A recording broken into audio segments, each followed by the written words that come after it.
ThatGreatBusinessShow.com is brought to you by De Facto Shaving Oil, the best anyone can get. Made in Ireland, sold worldwide.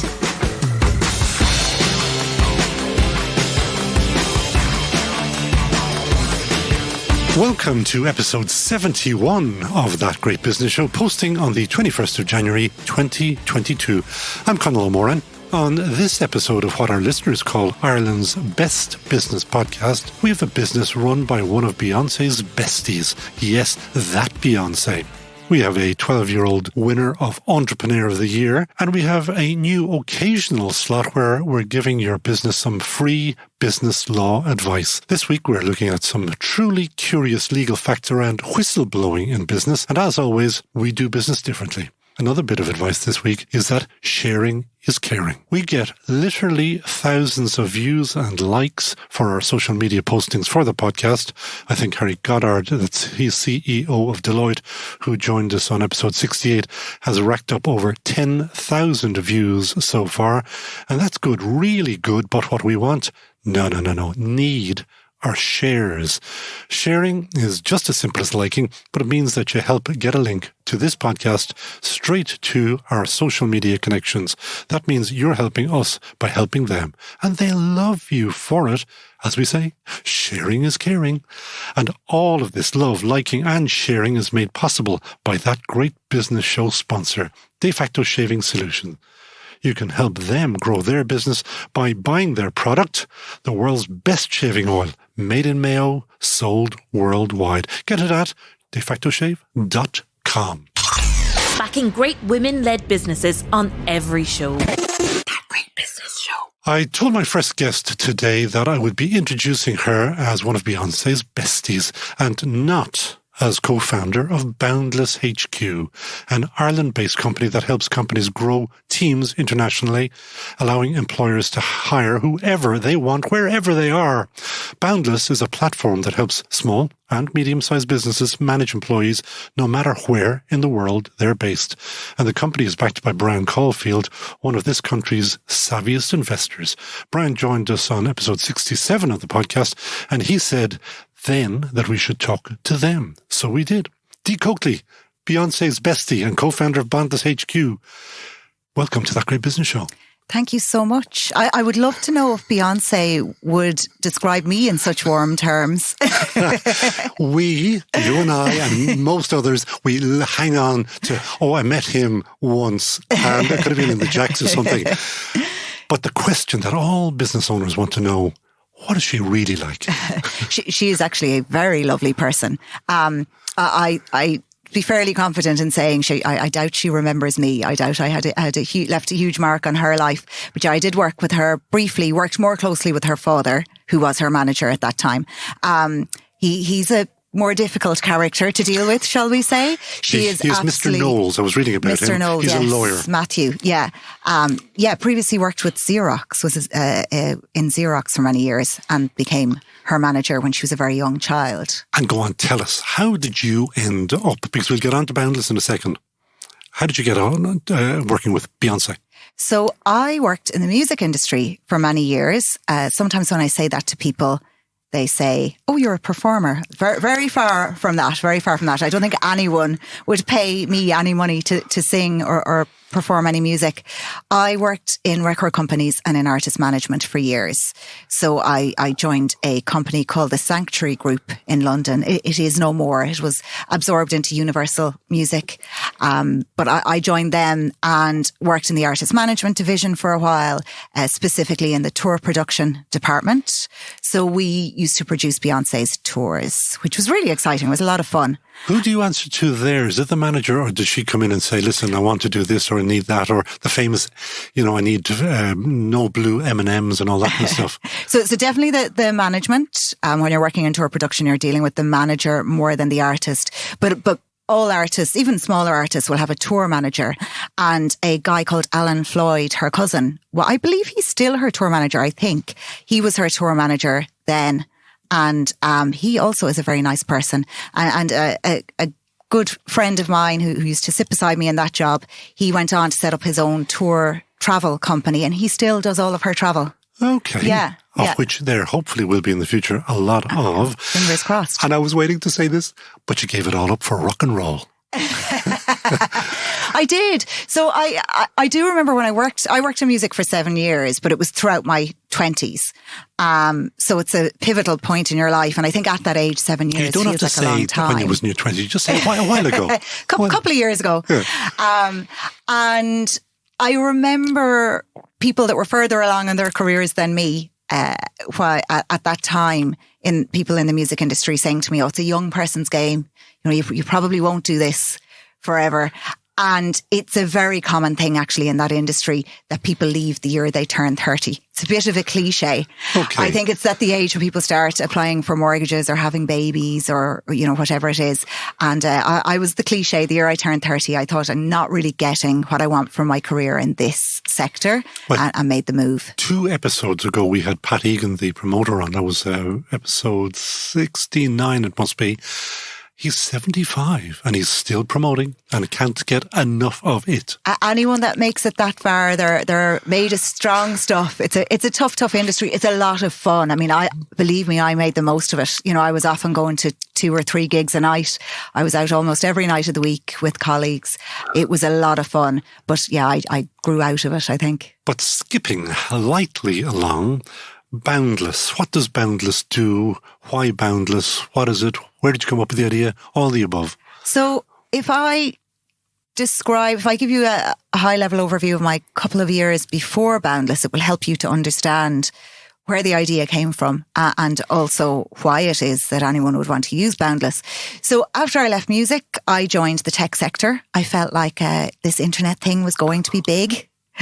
It seemed like there would be a few opportunities there. I actually thought I would get experience in tech and then start a music tech startup or go back to music with that experience.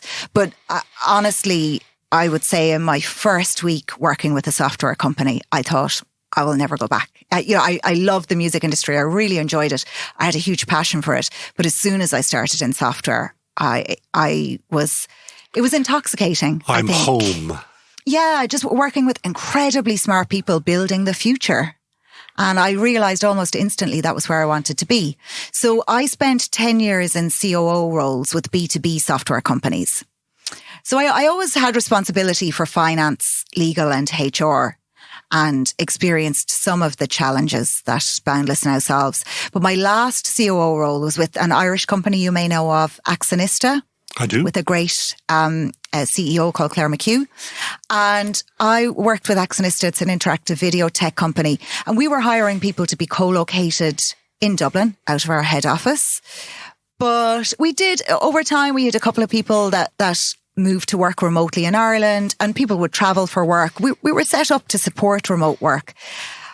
Before This is long before COVID. Yeah, this is a few years before COVID. And we found that lots of members of the team were not from Ireland. And over time, once people were a couple of years in, they'd want to move back to their home country. So we used to get these requests, people saying, I'm coming to hand in my notice because I'm sick of the Irish weather, or, I want to sick be of the Irish. No, in fairness, no, we didn't get that so much, but we definitely got the weather one a few times. Or people wanted to be near family, or they were starting families of their own. And these people had really specialist skills. They were data scientists or video engineers. We weren't going to be able to turn around and find another one within a few days. So we would say, you can keep your job. We really value you. We value your skills. You've built our product. Keep your job. And then it will be mentioned in passing to me as the COO, and I'd have to figure out how to make that happen. Okay. And that's really difficult. So if you're an Irish company and a member of your team moves to France, suddenly you have to comply with French employment law. And, French employment law particularly, it's a pretty challenging one. If you're a US company and you're employing someone anywhere in Europe, it's terrifying because, if you have people in New York, they're not getting the kind of rights that Europeans are getting. We have things called health and safety and all those kinds of things. All kinds of inconveniences. So So yeah, suddenly you're complying with French employment law. You also have to process payroll in a way that's compliant with the system there. You have to make sure you're paying in tax through the French system, paying the person through the French system. And there's a lot of ongoing maintenance and upkeep with that. We're fairly structured with our laws here. We tend to give plenty of notice to employers. Not all countries operate that way. Laws can be brought in at a moment's notice and you need to be on top of those changes. So with great difficulty, I set up employment and payroll for 7 countries during my time at Accionista. And when I say great difficulty, it was unbelievably difficult and painful. So it took us about 8 months for Spain, 9 months for France. It was slow. There was a lot of form filling. You were couriering wet ink signatures to offices in Germany and France, and you'd be contacting people for months trying to see where on earth their documents were. Months into the process, you'd just be told your file was missing. You had to start at the start again. So I had a really good COO network in London. I've been based in London for many years. And I started talking to other COOs saying, there has to be an easier way of doing this. I'm obviously not doing it right. And I'd try a slightly different method for each country. I'd say, well, the last country was a disaster, so I'm going to use an intermediary this time. And no matter what way I did it or what service provider I used, it always seemed worse than the last time. And when I spoke to all of these COOs, the vast majority of them were saying, I've been experiencing the same thing. And 100% of them that had tried this and had experienced it said that every way they tried sucked. And it didn't matter how much budget they had. There was no good solution. That got the cogs turning. But I was a very reluctant founder. I was slow to get out of the gates. I did it, but I was reluctant. What was that like, the jump? I was under no illusions. I was deeply embedded in the startup sector at this stage. I've been involved in tech for 10 years. This was 3 years ago. To be involved in tech startups for 13 years, I'm a veteran. The tech startup space is still relatively young, certainly in Europe.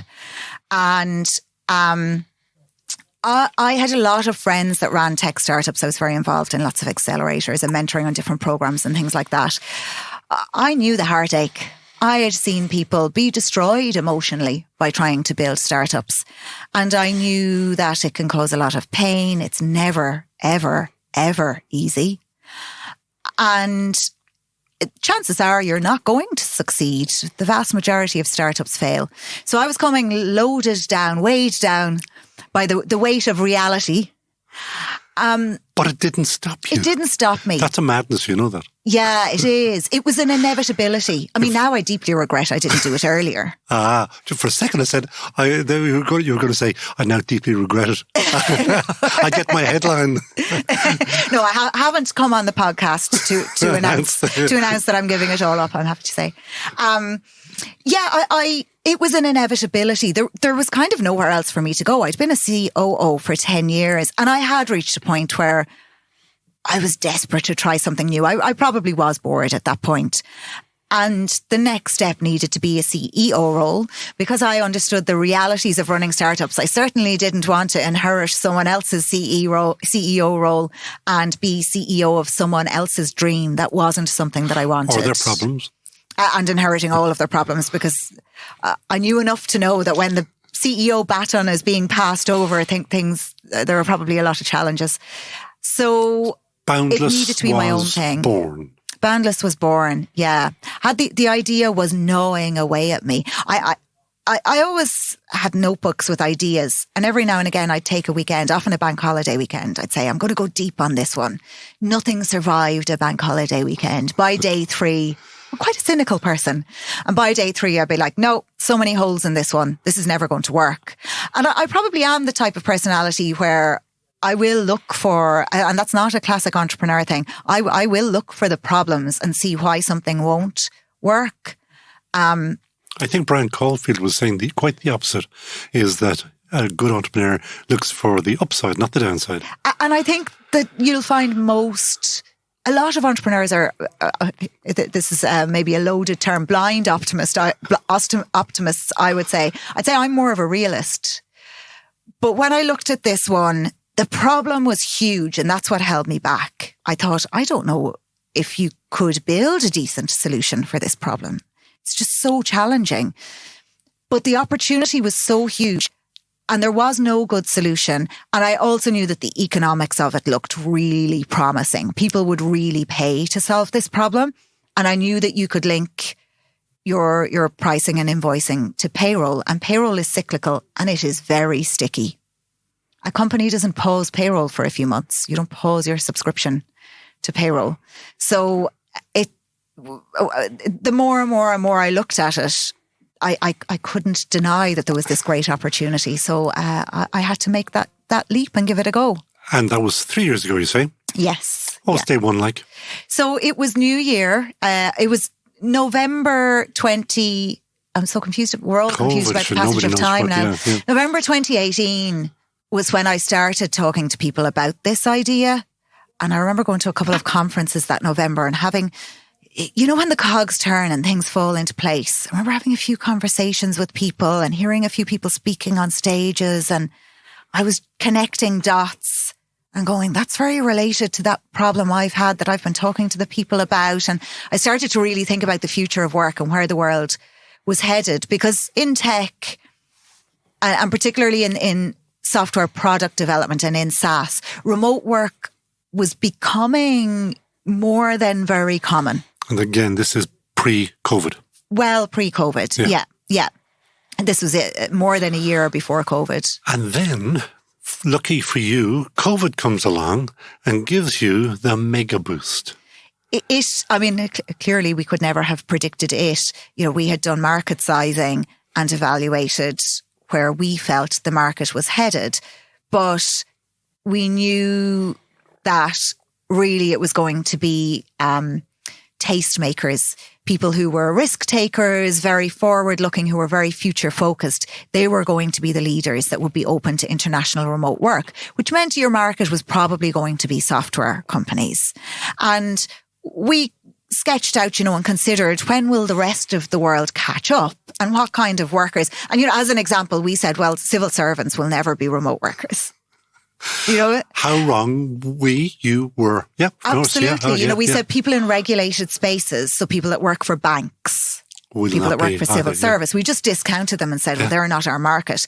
But we thought, well, the rest of the world, people who are knowledge workers, designers, people in creative roles, software engineers, anyone in technology, conceivably those roles could be done remotely. And we thought that over a period of 8 to 10 years, the world might catch up. And then COVID hit. 8 months later. Yeah, and we did at the time, we reevaluated. So COVID started in the March, and that July, August, I went back and drew up our market size numbers once again. And COVID, according to our numbers, you know, we felt COVID accelerated things by 10 years. Whoa, that is some jump. Yeah. So where are you now? You better shout out your co-founder, because... Absolutely. I'm very fortunate to have a great co-founder, Emily Castles. So myself and Emily worked together before at a company I'm sure you'll know of, Bizimply. I remember Bizimply. Yeah. I remember the name. Yeah. So Bizimply is an Irish workforce management software company. She and I had worked there together, and she was the first international remote worker that I had ever managed. And I remember her coming to us and saying, I have a proposition for ye. This is not up for discussion. It's not up for debate. I'm doing this. It's a deal breaker. If you can't support me in this endeavour, I'll be handing in my notice. Okay. And she was going to Chamonix in France for a ski season. But she promised us faithfully it was one ski season and she'd be back very quickly. I think that was about 7 years ago. She's still there. Good for her. Still skiing a few mornings a week. Now, one of the things, actually, I'm going to pop into France for a second, because one of the things I was reading is the benefits. A big area for you is in various countries. But the French, I never knew this until I was reading about you. The French they demand their lunch money. They do. And they're not the only ones. There are some other European countries where lunch money is also common. What does that mean now, their lunch money? Somebody has to pay 5 quid or 10 quid a day? So they're entitled to meal vouchers. There are a few countries like this. We are getting more and more involved in the benefit space. We already support benefits. Maybe I should say at a very high level in case people aren't aware of what we do. We act as a legal employer on our customers' behalf in the countries where we can support employment. We're now live for 20 countries, but we're adding a couple of countries fantastic. every month. That is fantastic. And that means that from our customers' perspective, they can find workers in those countries, get them set up under an employment agreement the same day or, very, very quickly. And we take care of all of the admin headaches, and we hold their hand to help them to understand what rights they need to give their workers in each of the countries they're based in. We process the payroll, handle the tax filings. We also take care of the benefits. And right now, it's kind of a core benefits offering. It's mainly the things you'd expect, like pension, health insurance, and so on. But we're really broadening this from this year. We're going to be really focused on benefits. But I often joke that I'm going to set up a hybrid country. I often joke we need to establish a country because we have visibility over how each of these countries handles benefits and what the statutory rights are for employees in all of these countries. And some countries have some great initiatives, and you just think if you could harness this and create a new nation that gives their employees the best of all nations, to coin a phrase, you could build a really fantastic society. What about popping down to Malta or somewhere like that and asking them for a dig out? Would that work? Or is the Isle of Man, I can never remember, is the Isle of Man in or out of the EU? I can never remember that. I assume out. I think there may be not certain. Anyway, we won't go there. We'll find an island somewhere to take over. So I need you to tell me about the future of working, the future of a big issue. Solve me the shortage of workers in Ireland, because they're going to come from abroad, but they're going to stay abroad. Isn't that right? So I think the thing you have to remember is that people move around the world for all kinds of reasons. And people move back to home countries or choose to stay in home countries or choose to make new countries home for lots and lots of different reasons. And those reasons change at the different stages of an individual's life. And I specifically say individual's life because what I might want I am a child-free woman in my 40s. I'm single. I am planning on this year doing a few working holidays in a few different countries. I have that kind of flexibility. For me, that's important for my life. But I'm a dog owner. So that's a commitment that I have and something I need to take care of. Someone else my age might have a dog minder for you. Oh, I'll be taking you up on that. But people, there are lots of other people that are a similar demographic to me, but their needs or desires are very, very different. And what we have experienced over the last 2 years across lots and lots of sectors is that people's lives and work, their personal lives and their work have become intermeshed in a way we've never seen before. Now, we were heading in that direction, and in the tech space, we're a remote first company. So our team were all internationally remote. How big is long the team? Before COVID. We have 20 people now. Okay. We should be about 50 by the end of this year. Wow. So growing quite quickly. Good. And we will hire from any of the countries where we support employment. And if our people want to move between those countries, that's absolutely fine. And people do that. So really, we're heading towards a future where it is going to become far more common. And for companies that want the best workers, this is what they need to be supporting now. And we're seeing this in tech now. We're not seeing it in so many other sectors yet, but it will come. Companies are having to offer flexibility over when people work, where they do their work from, and how they work. And we're going to start to see a lot more flexibility around compensation. And is this a benefit for the biggies, for the Googles, for the Facebooks, or are we talking about smaller companies? I think we're actually seeing it more from the small to mid-sized companies. So the companies that have anything from a few hundred employees up to maybe a couple of thousand, they can be more nimble about their policies. So an example is we saw that Facebook fairly early on in the pandemic said that people could work from anywhere, they said initially, and then realised the complexity of that. And they have a list of its 8 countries, I think, that people can work from. So most of the very large countries will actually have very tight limitations around their flexible work policies, because they have processes that they are trying to comply with. And I had a chat with Harry Goddard on the podcast. He's the CEO of Deloitte. And he was explaining to me that there is this complexity. So are you getting around that And if so, how so? I don't know that we're getting around it. We are complying with all of these rules. So we're a compliance product. But you also said that you are the employer. Is that correct? We are, exactly. So at Boundless, we have entities. We have wholly owned subsidiaries in each of these countries. Our subsidiaries are registered as employers in those countries. So you will always have to be registered with the local tax authority to be an employer. We have local bank accounts. We have accountants and lawyers in those countries. We're set up to handle benefits, process payments and process payroll and so on in those countries. So that means then we can act as the legal employer. So the standard model, and it needs to be tweaked for some countries depending on the legislation, but the standard model is a co-employment arrangement, where it's a tripartite employment agreement. I'm laughing to myself. I'm thinking, so many years ago, you could tell me what Beyonce ate for breakfast. Now you can probably tell me what you need to put on the menu in France, Germany, or wherever else you operate to get and find and keep employees. I know all kinds of strange facts about taxation in various countries and employment laws. Unless it's a trade secret, how many employees do you have now? Not your company, but how many indirect, if you like? Are you up to thousands? That's not something we share, but we will be up to thousands by the end of this year. Fantastic. Yeah. And then funding, we know that Brian Caulfield is in there. Are you funding again?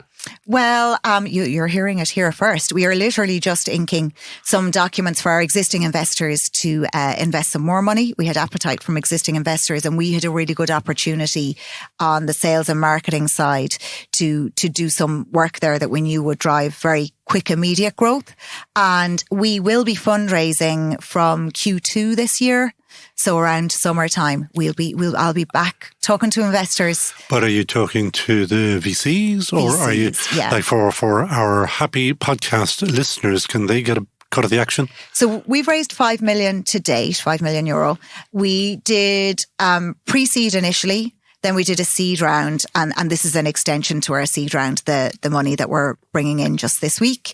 It will be a Series A that we'll be doing. So we have 2 venture capital investors already. Brian is an angel investor in our business, and we have a list of other amazing angels involved. We have 2 venture capital funds, Firefly Ventures, who are based out of Silicon Valley, and Ada Ventures, who are in London. This will be a venture capital round. So we're expecting it to be around 15 million. Oh, it's all right. So that's the round that we'll do later this year. So that'll be venture capital funds. Does that freak you any that you have your 5 million in, but 15, that's getting serious now. That's 20 million you're into people for. Does that kind of make you lose sleep at night? No.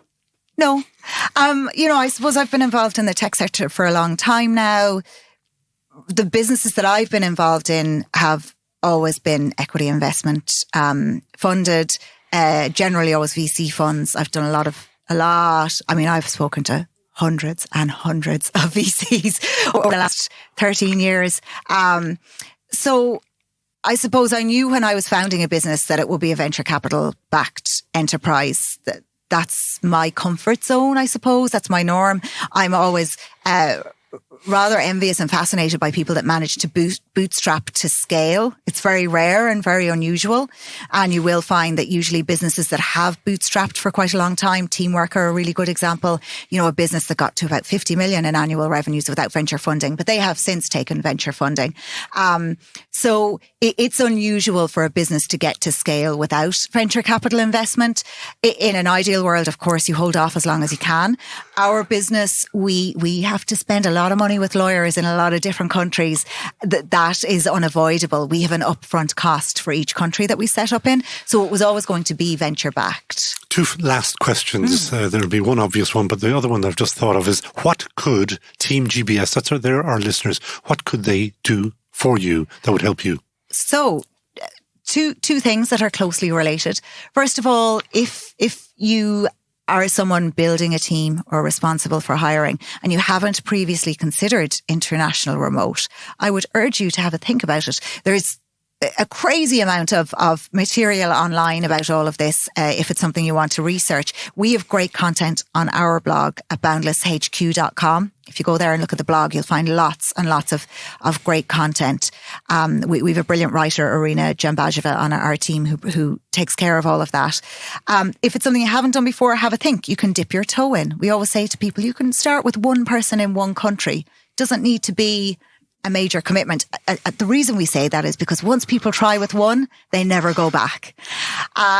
And the other thing then is if you do have members on your team or contacts to people who have members on their team who maybe are being run as independent contractors, and people tend to know that's not legal in most countries, but we've all turned a blind eye at various stages because it's so challenging to solve these problems. But yeah, if you are hiring, wondering how to figure this out, or if you have contractors you would like to convert to compliant employees, we'd love to hear from you.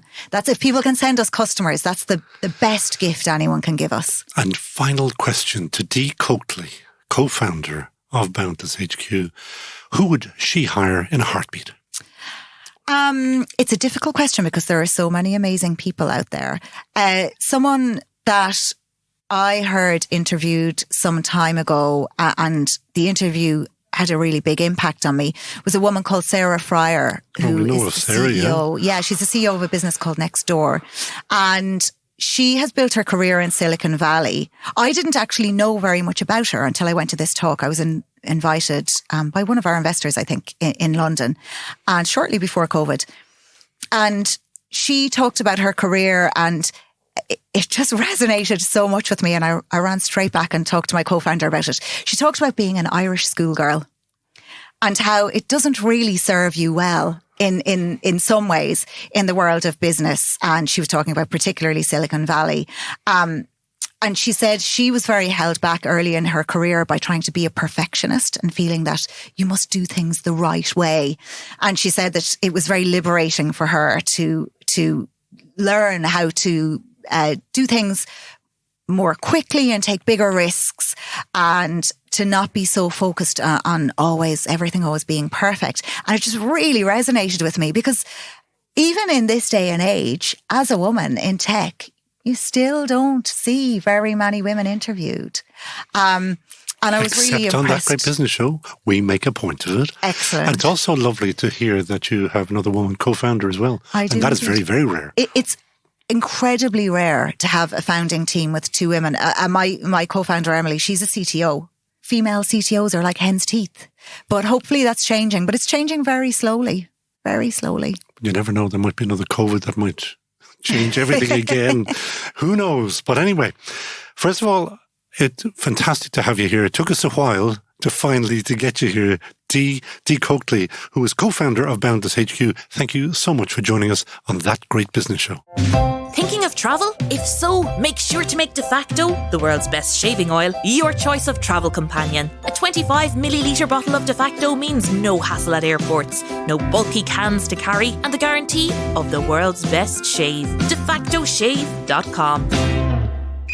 Everyday accounting can be a bit of a drama for SMEs. However, BigRedCloud.com takes the drama away with its simple and easy to use cloud-based accounting and payroll software designed for SME owners. Raise and send invoices, manage VAT reports and obligations, run management reports, link directly to Irish banks, automatically import purchase invoices, and so much more. All with 5-star customer support. BigRedCloud.com, 100% Irish owned and a proud member of Team GBS. You're listening to That Great Business Show. ThatGreatBusinessShow.com.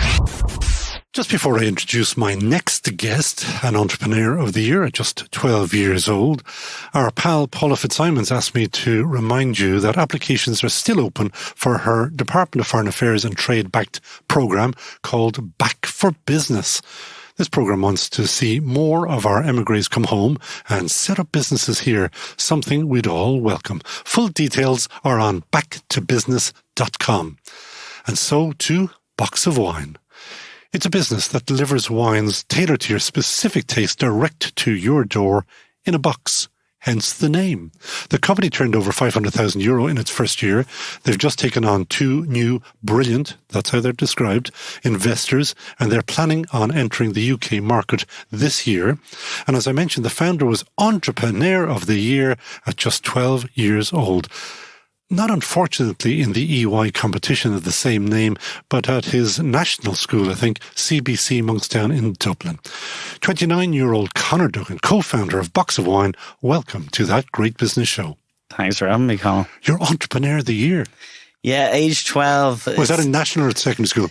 It was, secondary. Oh, no, sorry, not primary. Primary school, yes. Yeah. I was 6th class, so that was very enterprising of somebody to have that competition. I'd love to have done that. I think that's really cool. It was our Ken King. He was our, he's now a principal in some secondary school, but he was great. Yeah, he's reduced that. We all had to set up a mini business and sell to the school and to the secondary school and stuff, so. Well, you have, because I was looking at your CV, you seem to set up a business every second week or something. Yeah. And a lot of them are around. A lot of mistakes on the way. Yeah. But that's where you learn, isn't it? Oh, yeah, absolutely. Yeah. A lot of fun ones, a lot of learning. But yeah, it's made me grey. Choose, well, at least you've got something to go grey, says the cue ball here. Did you choose the Box of Wine because of the wine business or because it's a recurring revenue business? Because I know that investors love a recurring revenue business. Those blades and those other ones that deliver to your door, the food ones that deliver to your door every month or whatever. Yeah, well, I just closed down a business during the pandemic, a recruitment business. I was recruiting chefs for the Dublin market, so I quickly knew that wasn't going to be coming back anytime soon. So I was just like, I need to do something. So I was kind of thinking through some ideas, and I love wine. It's my favorite drink. I wouldn't know a ridiculous bit about it. I'm learning now myself. But my business partner now, Neil, he's our head of wine. He has 10 years experience. He's passed all these mad wine exams. He knows absolutely everything. He's a sommelier.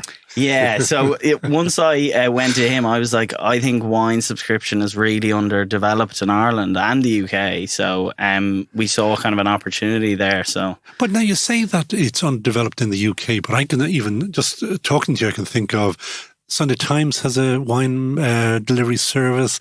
Private Eye has one. Is it Odd Bins? I don't know whether Odd Bins even exist anymore, but I'm sure there are dozens. There is a few now, to be fair, and we just think that there's no one doing it to the standard that it should be done. And we thought the tailored to your taste aspect, allowing people to take a quiz, is kind of interactive, it's fun, and at least you're not calling it an algorithm. Oh yes, we haven't. There is a technical element to it, but we're actually building out the actual tech of our website. It's just one of these things. When we were getting it off the ground, we only had $5,000 budget to launch this business, so which is not a lot of money. So scaling a company to over 500,000 sales is that's all right. Yeah. Difficult when you have such a small budget. But myself, Neil, and my other business partner Conor managed to do it, so we're flying now. So what is the model? How people find out about you? Maybe through this podcast. I know that you're on News Talk with my very good friend Vincent Wall as well. So people find out about you. Then what happens? I will sign up and I say, I really like big inky red wines. Yeah, so you'll take the quiz. It takes 60 seconds on boxofwine.ie, and then we'll basically create a flavour profile for that specific customer. And then we'll send them wines that we think they'll like, and then they rate them every month, and then their wines get even better. And yeah, it's been great. Customers have been loving it. We've a few hundred 5-star reviews on Trustpilot. We're a lot of happy people. So it seems to be going well. But it's a ridiculous business shipping bottles. Does it go by on post or by DHL or? So we do all the logistics in Dublin with our own drivers, but outside of Dublin, we use DPD. But yeah, it's a bit of a nightmare because every customer is getting a different box of wine. So we have 200 wines at any given time. So making sure that people, there's obviously a few mistakes along the way, but it's difficult to to put it all together, but it means happier customers because it's not the same wine just being shipped out to everyone, because not everyone likes the same wine. So. But then I can also, I don't want to be down in your business, but I can pop down the road and go into an O'Brien's or whatever and say, "Couple of whatever." What's the difference? Well, it's not going to be tailored to your taste. Like the person in the shop isn't going to know what you like. Just basically, you'll go in and you'll probably panic like most of us do and go, "Oh, I like a Malbec," and you don't even know what that means. And then they'll just give you the same wine every time, and then there's no adventure to it. So, like we obviously it is for very specific customers, but there's a lot of people out there that want to try something kind of exciting. And that is, I presume, it's the ideal gift as well for somebody who's likes his or her wine. The gift, like gifts take up about 35% of our sales. So, like, there's definitely a big kind of section of that we're exploring and trying to get better at. So, and it's once a month drop.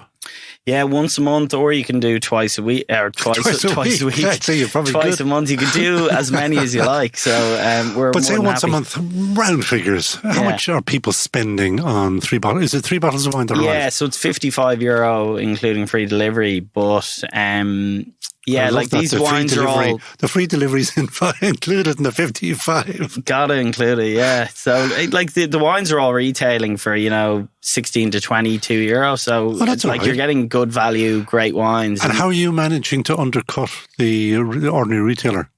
Well, we've just started to import ourselves. Have you? So that's one of the things that we're trying to do is focus on getting all of the wines in our range, wines that we're importing that are very unique.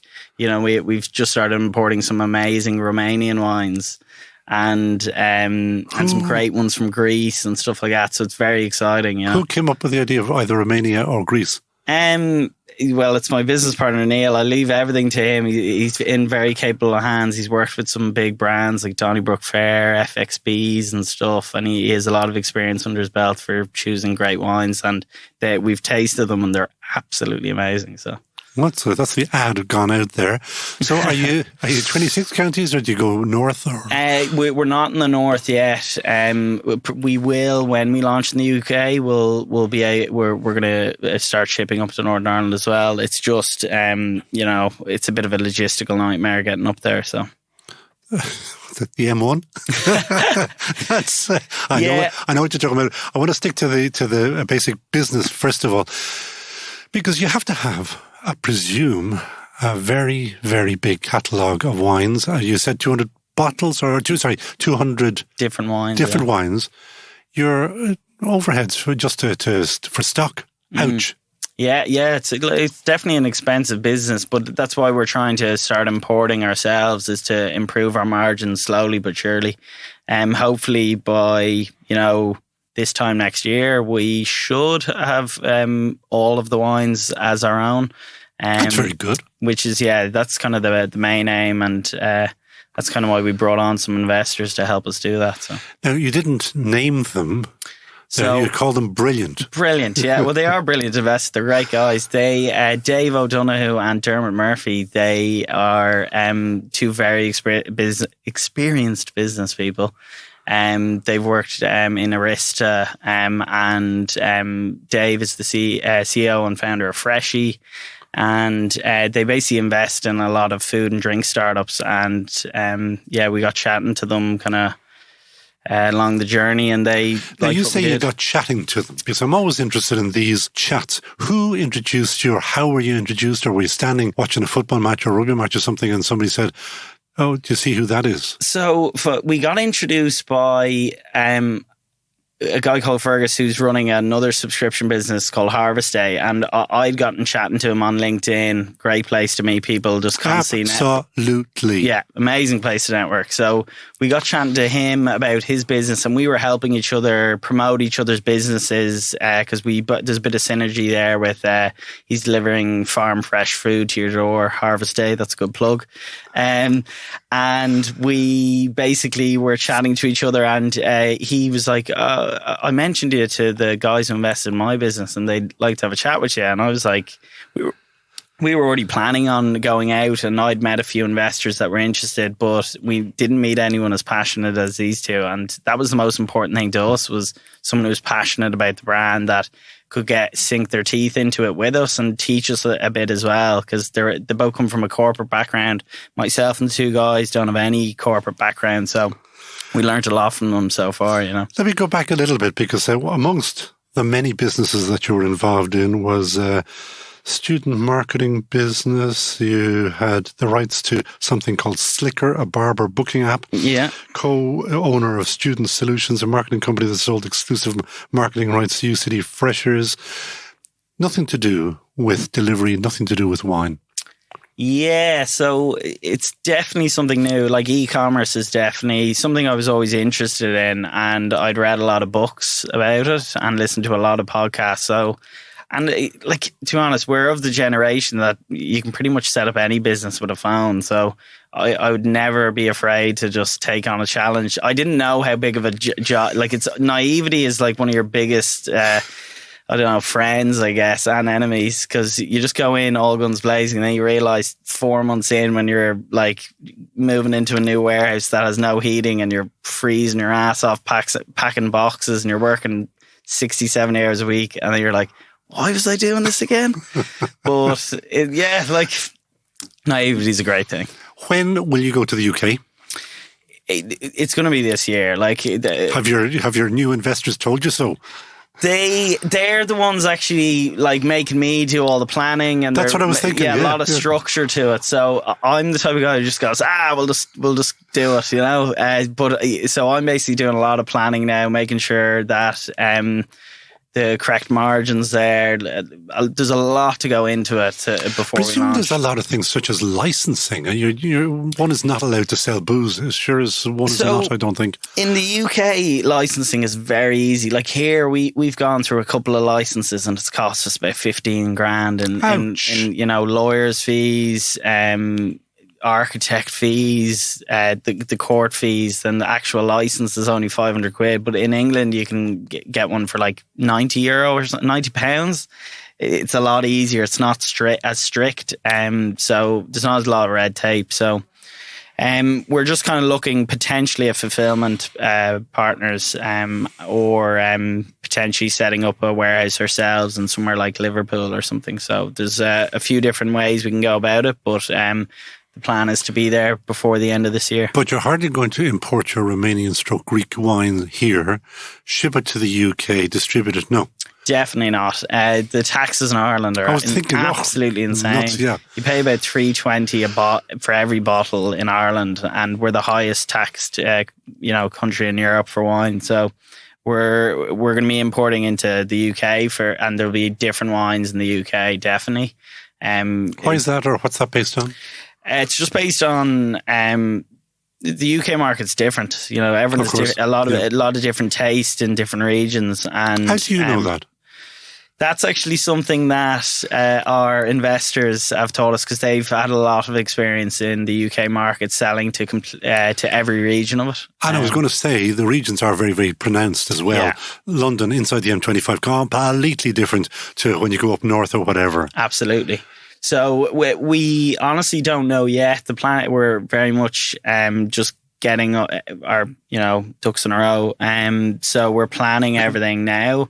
But it'll be interesting to see where we end up targeting with our ads the most. There's going to be a lot of testing once we do launch. But presume they're online ads, yeah? Yeah, we do pretty much exclusively digital marketing. I have a lot of digital marketing background, so that's kind of a heavy focus of ours. So beyond that, or can you even think beyond that? Because big bad world out there, you could hardly go into mainland Europe, France. It's definitely a possibility. But come on, they're beyond served with it. Yeah, like, I don't know. Like, I'd say there's some countries out there that might. I don't know enough about the market. I know a bit about the UK. I was born there, but I can hear that from the accent. Not 6 months I lived there. It got me out of doing my Irish for the leaving cert, but nothing else. We know a bit about the UK market. So, but it would be probably a big stretch to say that we're going to be anywhere else in the next 3 years. How many are employed at the moment? There's 3. It's just 3 of us fully employed, and then we have a few kind of part-time drivers and stuff like that. So, and where will you be within the year? I remember these famous plans that you're meant to draw up for your investors, the brilliant investors, we should always call them. The brilliant investors, yeah. I would say about 5 employees or something. Okay, so actually all very, very, very tight, yeah? Yeah, can you make a living? Absolutely, yeah. We're all, earning a living out of it, managing to afford to pay rent in this Dublin market. So, we're definitely making a living. It's just about taking it to the next level. We want to, grow this to a few thousand. You're beginning to sound like Brian O'Driscoll or one of those lads taking it to the next level. Just say buzzwords, lots and lots of buzzwords. I don't think anybody knows what that means. What is the next level? Yeah. You just want to sell more bottles. Yeah, we want to get up to a few thousand subscribers. I think we can conservatively get up to around 3,000, 4,000 subscribers by the end of our year 2 with the UK. With the UK, okay. The Irish market's tight now. It is. But is that because we don't know about it, or? If it wasn't for Vincent now, I would not have heard of you. Yeah, we're trying our best to get the word out there, I guess. We've been in a lot of the major publications last year, the Irish Times, the Irish Independent, tons of stuff. I can't read. We teamed up with the Wineport Lodge Hotel to, co-promote each other. We've kind of tested a lot of stuff, but what worked best? Definitely mainstream print media, which I think I'm of the generation that was digital media is the best, but honestly some organic media like that, just being in the Irish Times and stuff, just it fills a lot of people with a bit of trust for the brand. So yeah. Okay. Who interviewed you in the Irish Times? Do you remember? Oh, that's a difficult one. That's okay. We'll move along smartly out of there. So what can we call our listeners Team GBS? What can Team GBS do for you? Order wine at €55 a 3-pack? Yeah, I don't know, just even checking out our website and just having a read of our reviews and seeing if it's for you. That's the kind of best thing I could always hope for. And it's Box of Wine, because we previously I had made up some other name for you. Yeah, Box of Wine. Don't say the other wine, but the other one, because someone's going to go online and buy that domain. Yeah, Box of Wine. Yeah, very simple. Final question. It's what we ask all our guests: is who would you hire in a heartbeat? So this is a difficult one. I did not. I honestly... The truth is, he didn't read the email because I sent everybody the email, and nobody's... I'm going to have to put it at the very top from now on. I was focusing on the directions, making sure I got here on time. I would probably pick someone that's kind of, like Amy Huberman, Brian Driscoll's wife, she's she's into her wine. She's cool. I think she'd be great to promote our brand. Yeah, she'd cost you too much. Probably, yeah. I don't think we could afford her, but if she likes her rosé, then we could send her a box. 55 quid. 55 quid. That's all she's getting. Bargain of the century. Exactly. That is Conor Duggan, co-founder of Box of Wine. You better give your other co-founders, because there are 2 of them, 2 others, a shout out. Otherwise, they won't talk to you ever again. Yeah, exactly. Yeah, Conor Mulligan and Neil O'Reilly. Neil is your sommelier. And the other Conor kind of makes sure the trains run on time. He's all about operations. So. Well, listen, thank you so much for joining us on That Great Business Show. Conor Duggan, co-founder, boxofwine.ie. Thanks for having me. Not at all. And as always, these great business stories are brought to you by De Facto, the world's greatest all-natural shaving oil. Get it at defactoshave.com. Viscosity. When you shave, you want the highest viscosity because it helps the blade run smoother. De Facto, the world's best shaving oil, has incredible viscosity. That's why De Facto leaves your face, underarms or legs nick-free. Higher viscosity makes blades last longer. De Facto is the best for your skin and your pocket. defactoshave.com. Everyday accounting can be a bit of a drama for SMEs. However, BigRedCloud.com takes the drama away with its simple and easy to use cloud-based accounting and payroll software designed for SME owners. Raise and send invoices, manage VAT reports and obligations, run management reports, link directly to Irish banks, automatically import purchase invoices, and so much more. All with 5-star customer support. BigRedCloud.com, 100% Irish owned and a proud member of Team GBS. Conobio, That Great Business Show. On That Great Business Show, we say we do business differently. We do what others don't do. For that reason, we're starting a new occasional series about big law cases that are important for your business. There's a landmark 2019 High Court case between plaintiff John Clark and defendant CGI Food Services, which was about what you and I would call whistleblowers, or what lawyers love to call protected disclosures. The facts of this case involve, at one point, frozen pizzas that were defrosted and then frozen again, and that was followed by an avalanche of emails. Our man in a wig knows all of these details. Team GBS's learned friend, who also happens to host the excellent Law on Trial podcast, is barrister Peter Leonard, who tells me that every business owner and every employee needs to know about this case. Peter Leonard, BL, welcome to That Great Business Show. Thank you very much, Conor. Wonderful to be here. Wonderful to be here. A very important case, but every case is important. It's a very important case. What we're talking about here is protected disclosures, and as you said, whistleblower law. What I actually emailed you with was the Squealers Charter. Squealers Charter, well, you can call it what you want, but this is a particularly noble piece of legislation, and I'm going to champion this for you, hopefully in the course of this little segment. It all starts, if we can go back to the tribunals. Do you remember the tribunals? I remember them well. Do you remember the great Colin McCuick, currently a High Court judge, but now based in Europe, and he's a judge of the Court of Auditors in the European Union? And Michael Smith, I think it was, who's still very lofty in Antashka.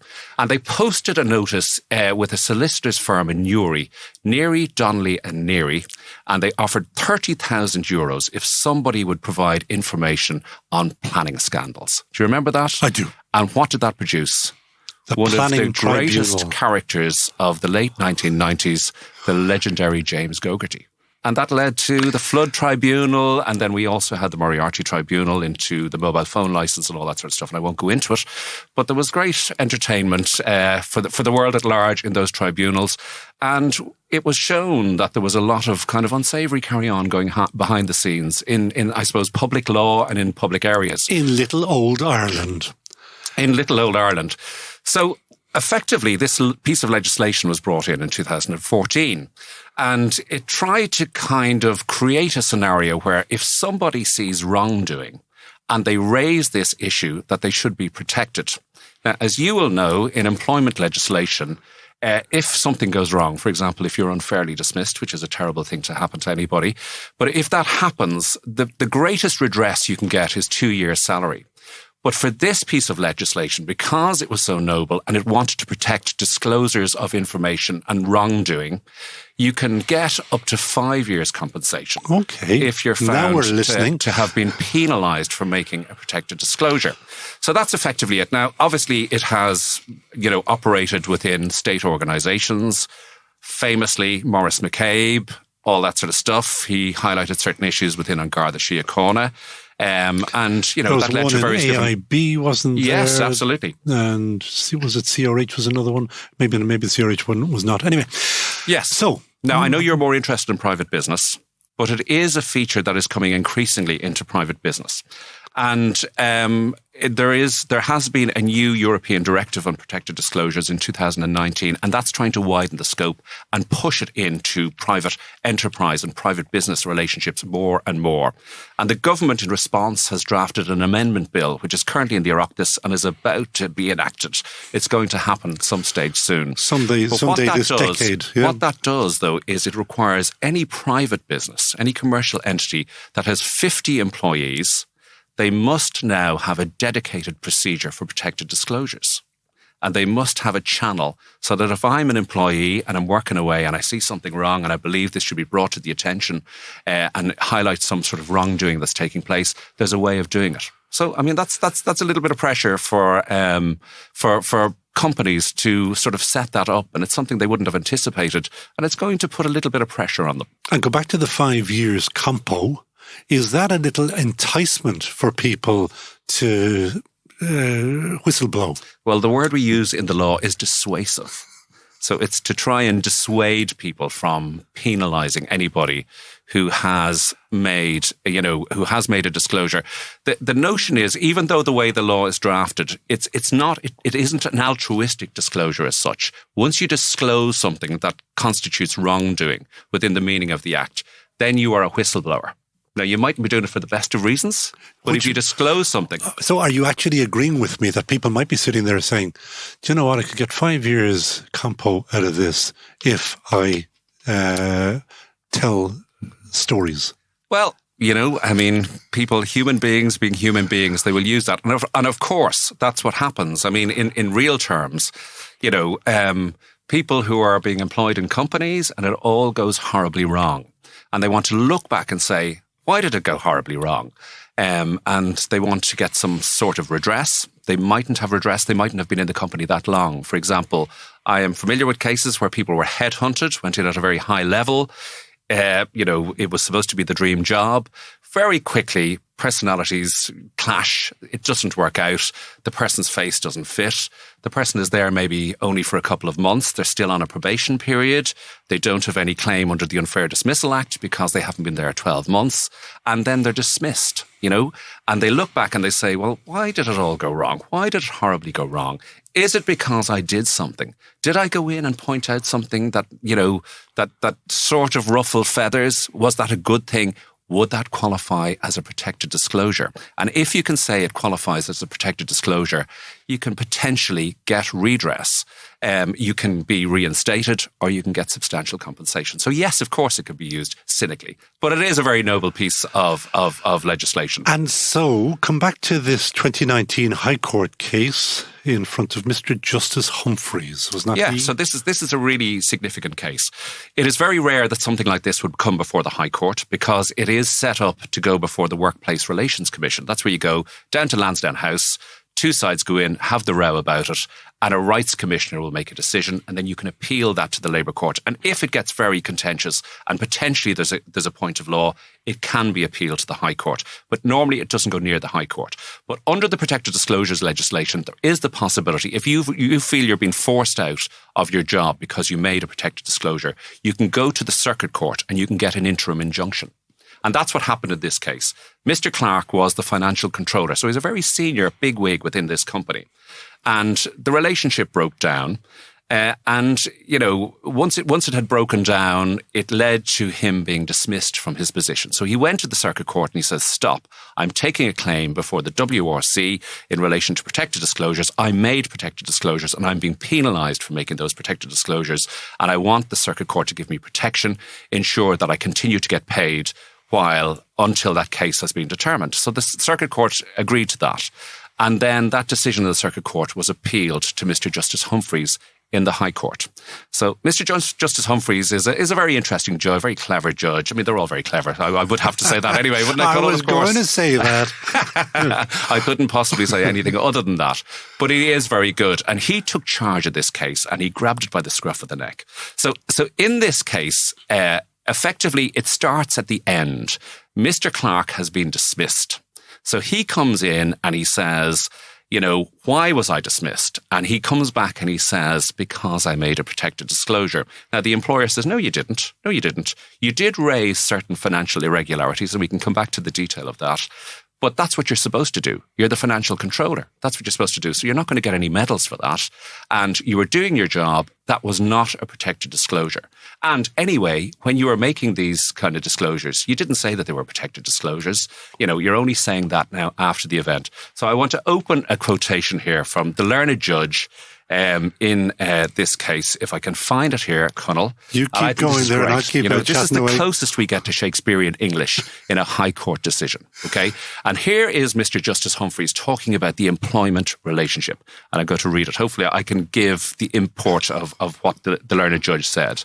So he said, the breakdown of an employment relationship, like that of any relationship, is not necessarily a linear process with entirely logical and rational steps on all sides.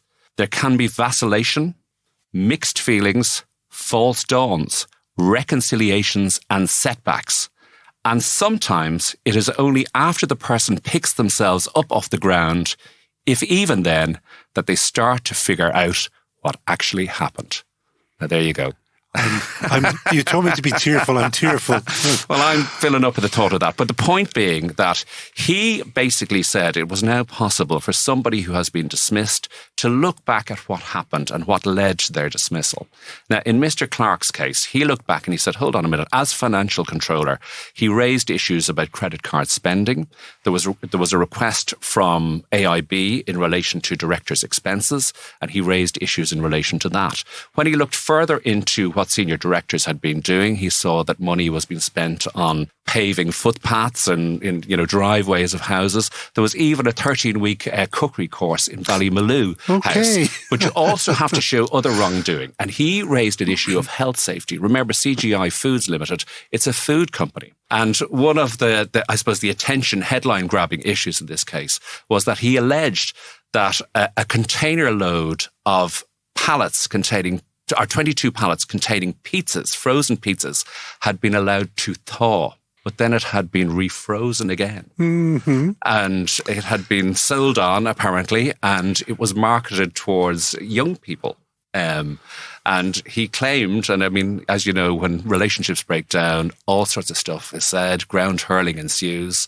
And he claimed that he said to the boss, to the employer, this is outrageous that you're, repackaging these pizzas that have, thawed and that are geared towards children. And the boss said to him, you don't have to worry about it. You're not a child. Okay. So that wasn't a good one-liner, was it? No, it wasn't a good liner. Anyway, that was part of the detail. But I suppose the significant thing about the case is that the judge found the defence that was put up by the employer was, yes, this man is the financial controller. If he highlighted financial issues, that's his job. There's no disclosure there. Yeah. That's not a protected disclosure. He shouldn't be protected for doing something like that. But the judge said no. If he highlights wrongdoing by the employer, by his superiors within the company, that is a protected disclosure, and he is protected under the terms of the Act. And that has blown things open. And it has meant that cases now taken by employees in companies are taken a lot more seriously. It was very hard to get a protected disclosures claim over the line in a private company. Now it's a little easier. And I don't know whether you know the answer to this, but was there a settlement in that case? So effectively, the High Court was trying to see whether the injunction should remain in place. It held that the injunction should remain in place until the WRC hearing was determined. My understanding was that it never got that far, that both sides sat down and sorted out their issues. Which could have been done a long time ago. And there was also mention there of an avalanche of emails. Yes, that was one of the other issues that basically when Mr. Clark said that he started raising issues about financial concerns that he had, and again, it started in a very gentle way, as these things do, Conall, he suddenly found that the way he was being treated was different. He found that he wasn't being invited to management meetings, which he would expect to be invited to. And then he talked about the fact that suddenly he got a tsunami of emails. I think that was the phrase that he used. On one day, he got 1,754 emails into his inbox relating to his job. So he said that this was oppressive and this was set out to intimidate him and put pressure on him. I'm just thinking, who or how can you organise 1,754 God emails? Only knows. Okay. So what should an employer and an employee take out of all that you just said? Okay, well, look, relationships will break down in the workplace. That's what happens. I mean, unfortunately, it's not a good thing. And I mean, I work in employment law, and I think next to only to family law, it's the most emotion-laden type of law because people give their lives to jobs, etc., and then somebody gets a position they wanted, and it just creates discontent and emotion and all that sort of stuff. So relationships will break down. To my point, means that people do and can use the law for retribution. Yes, of course, and that's what they will do. And all is fair in love and war. That's what happens, Conal. You know, two sides come in. I mean, I can sit down with one side, I can sit down with the other side, and we can look at it in two different ways, and we can figure out a strategy about how we're going to address this. But I mean, the point is that if disclosures are made, if an employee identifies wrongdoing, that must be taken seriously. If there are issues in relation to an employee's performance, there must be a kind of a Chinese wall established by the employer in relation to any redress that the employer wishes to apply to this individual because they're not up to speed or they're not doing their job, or even a redundancy type scenario, that there is clear water between that and any issue that the person has raised. And if it is seen that an issue that a person has raised has been properly considered and gone through the processes, that would be, in my opinion, a full defence to any claim. But if there is, you know, if the water between the two is murky, if somebody is seen to have raised issues and then the world suddenly changes and the way they're viewed within the company changes, that potentially is a ground for a claim. It's a great business you're in. Come here to me. Tell me this. If there is funny business on finances and it's pointed out by the whistleblower or by the protected disclosee, is that the correct term? Yeah. Whatever one is that... Does that go to the Garda or does that go? Well, certainly if it's a criminal matter, absolutely it can go to the guards. Yeah, you know? But who does that? Do I put up my hand and say, "Listen, I see some funny business here"? Does the individual say, the financial controller of a company, does she say, "Garda, come here, there's some funny business going on here"? Or do you go to the management and say, "Listen, this funny business going on here"? You go to the management. You go to the management and you say, "Look, I mean, you know, we know how companies are run. They're supposed to be operated on the basis of the interests of the company. Yes, you have directors, you have employees and all that sort of stuff. But at the end of the day, if somebody, like in this instance, highlights, let's say, an abuse of the credit card system or overpayments to certain individuals, that should be assessed by management, and management can make a decision on that. That probably wouldn't go into the criminal realm unless it is deemed to be a criminal offence. But within the company, it might be in the interests of the company if, for whatever, somebody's getting this beautiful garden with, you know, I was going to say, and, yeah, you know, the lawn is manicured and all that sort of stuff. Our friends in the VAT and in revenue would be too. They would be all ears, Conal. They would be all ears. So just don't tell them. Don't tell them. But no, absolutely. I mean, obviously, there's. But if the final question or second final question is if the management doesn't do anything, do I then put up my hand and say, "Gardaí, come here"? Or what does one do if you're trying to point out badness afoot in a company? To go to, if you feel that there's some sort of criminal wrongdoing, I mean, you can obviously contact the guards and make a complaint at any stage. Okay. And the guards are good. I mean, the fraud investigation capabilities of the guards are very solid at the moment, so they will look at that. But in the standard operating of a business, you know, the business has the capacity to put things right, you know, and to do the right thing in such circumstances. Peter Leonard, who would you hire in a heartbeat? Ooh, Conal, that's a question you've kind of landed on me a small bit. Because I see Brian is waving at the window, and I would rely on him 100%. I was, you know, Jurgen Klopp comes to mind. Jurgen Klopp, have you ever heard of him? I have, but I was thinking in terms of a legal person, a man I have been very impressed by. I've just seen a few interviews with him. He's 80 years of age. He's a guy called David Boyes, who's a legendary lawyer, and he's a stand-up lawyer. They don't have barristers and solicitors in New York, as you know. They're all lawyers, but he's a stand-up lawyer. He addresses the court, and he is acting in the Prince Andrew case for Virginia Giuffre, if that's the correct pronunciation of her name.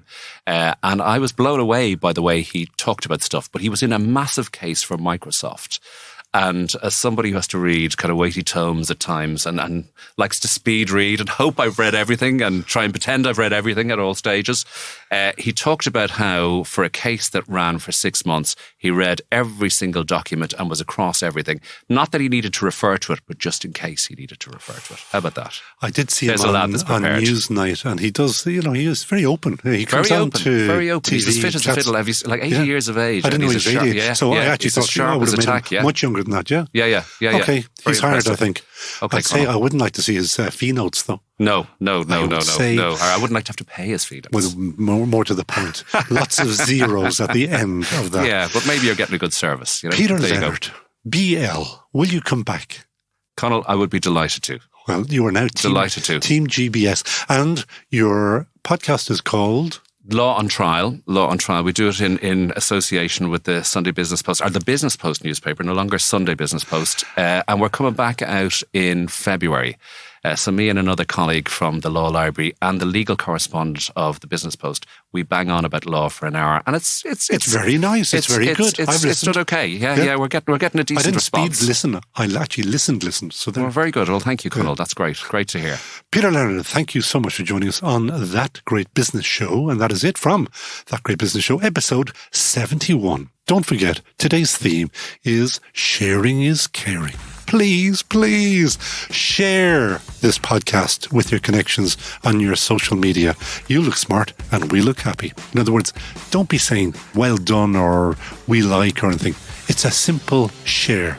My thanks to all the team here at the Dublin Podcast Studios, including today's sound engineer Brian Begley, and then Peter Rice, who every week makes sure we are the world's best sounding podcast. Do please share this podcast with anyone who loves business, home or abroad, and also do subscribe to the podcast on your favourite podcast platform. That makes sure that Ireland's best business podcast is always in your pocket. And we are here to help businesses just like yours. So if there are issues or topics you would like us to cover, contact us using LinkedIn, where we have our dedicated LinkedIn page. And you can also maybe post some questions to my learned friend, Mr. Peter Leonard, BL, and you get a free consultation from him on this podcast. And if you're planning an ad campaign, we'd love to help. Join companies like Big Red Cloud and Virgin Media, as well as organisations like ISME and Udaros na Gaeltachta, who recognise it's a great way to talk to Ireland's SMEs. And as always, the great business insights you hear on That Great Business Show are only made possible thanks to our sponsor, the great makers of the world's best shaving oil, De Facto, made in Mayo, sold worldwide. Our thanks to them. So from me, Conal O'Moran, Gurv Mila Mahagav, Agus